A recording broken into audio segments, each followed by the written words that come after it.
What up? T-Bob here. And Jake as well. And look at you. You done stumbled upon little OTB Saints, where we bring you all the latest black and gold coverage. Who are the Saints going to draft? Who's going to be their quarterback? What does the salary cap look like? All that information and more. Hope you enjoy it. Like, subscribe. How about this? You said you don't believe Jake Haener is capable of beating the Commanders, but what about Spencer Rattler? I don't think either one of them. I mean, I think your odds of winning these next two games. Who's going to start? Do you know yet? If I had to go put my money on it, I put my money on Haener. I think they'll probably go with Haener this week. Could be wrong. Just kind of my anticipation is I would say Haener. Why would that be? Like, it's kind of weird because we've seen Haener come in a game, but then the next week Spencer Rattler got the start. Like, does it just feel like they're completely unsettled at that position, and it's just kind of like whatever the gut feeling is? I think that, you kind of saw it, and you probably feel like your odds are distant, just kind of given that the structure on the court. Like, they got their offensive linebacker, like, who's he throwing the ball to? Like, you know what I mean? Like, you're asking so much of them, and your odds of winning, I think, are probably pretty low. And if you're making a pragmatic decision about your own future and you already feel like you've seen one thing and kind of know that it's going to be tough given the structure, maybe you try your luck with the other thing and hope that there's something unseen that can be found. But I think you've kind of seen everything with Rattler to this point. And I don't think, this is a situation that I think would be hard for a lot of quarterbacks, even going up into like quarterback 15 in the league. Probably isn't coming in and leading you to victory against the Commanders with Marquez Valdez-Scantling as your number one receiver and just kind of being bogged down everywhere else. I don't think there's a lot of quarterbacks that can win in this. So it's not like a Rattler thing. I think you just kind of already know it's tough, and you're just hoping that, okay, maybe there's some magic somewhere else. So if I was Darren Rizzi and I was in that situation after seeing the one thing already and like, all right, there wasn't enough help there to help him, I might like try my luck with the other guy just because I already know. So, Nick, Taysom Hill gets hurt, and who knows what this means for his long-term career. I got a kind of a multifaceted question here. Because I don't know, like, it's a weird position. It's not a position, Taysom Hill's, that exists on the majority of NFL teams. But if you wanted to keep it going, wouldn't somebody like Army quarterback Bryson Daly look potentially very intriguing in that regard? I mean, a cat who can play the quarterback position, he'd be willing, he has the grit to block, whatever the case may be, leads touchdown and rushing touchdowns. Like, I guess, do you continue this idea of the Taysom position? And if you do you think about drafting someone with that in mind, like a Bryson Daly?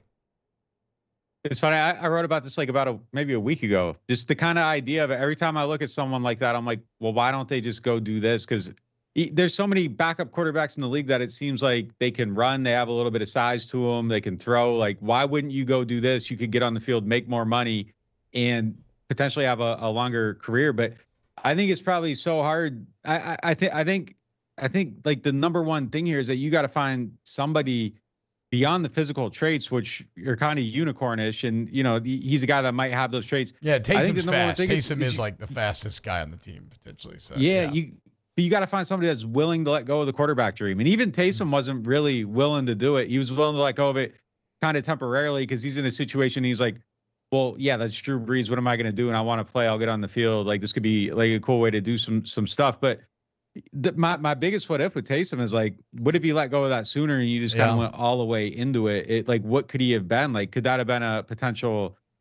I don't know. Like, he makes way more money. I think he could have become like the most marketable player in the league, just being willing to do like all this different stuff. I think it's hard though to find somebody with the physical attributes and the mentality and the willingness to do it. That's like just actually a freak. Like, people have been kind of looking for him for a while, and there was kind of that like little mini trend there where there were like 3 or 4 teams trying to find Taysom type players.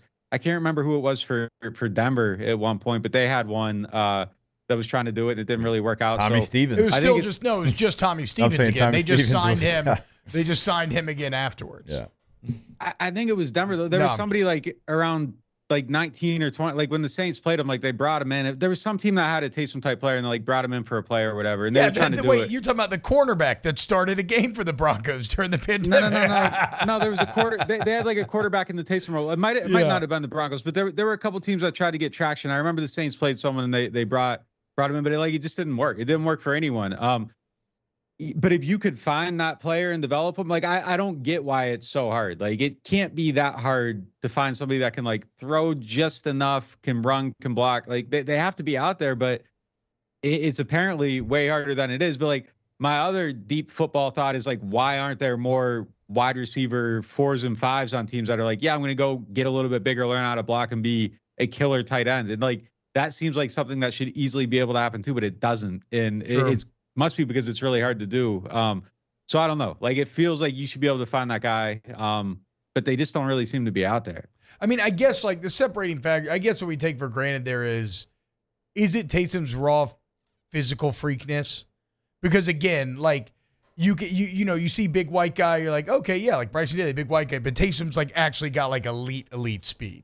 So I don't know. Yeah. Maybe that's it. I mean, but Bryson Daly's actually a good comp because of his size, because of his mentality. And he's out there, playing. Well, if you're talking about being selfless, somebody who would, you got to imagine the Army training would have him like he would be willing to do the hard stuff, to do the gritty stuff. But so you literally got to go to the Army to get the next Taysom. All right, you got to, dude. Or the Navy, Horvath. I'm just kidding. He's not as big. He's not as big as Daly. Yeah. Nick, what's going on, man? How's Christmas been so far? All good? Yeah, so far so good. Okay. So far so good. Yeah. Yep. Yeah. All right, cool, man. Well, give our love to everybody in NOF headquarters. neworleans.football is the site, guys. YouTube channel. Go ahead and sub today. They're incredible. Nick, thank you so much, man. Yeah, take it easy, guys. Thanks, Who that? Nick Underhill. Nick_Underhill.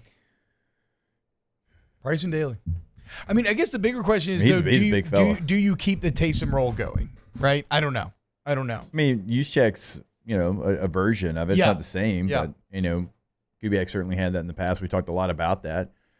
Now, you'd have to, if you drafted Bryson Daly, obviously he'd have to get a release from the Army as well. That's the whole situation. Well, if you draft him, aren't they pretty straight up about that? It's been hit or miss. What? It's been hit or miss. Yeah. I personally know an All-American safety from Air Force, like 2-time All-American safety, and wasn't released. Like he would go to camp, but then he'd have to go back to duty. Wow. Yeah. Those guys are the best. Wow. Just amazing black and gold takes right there, Jake. I don't think I've ever heard any takes that are better than the two guys that just gave you that take. And you can keep getting them by going ahead and liking, subscribing, ringing the bell to get notifications when we post. Have a great day. We'll see you on the next OTB Saints.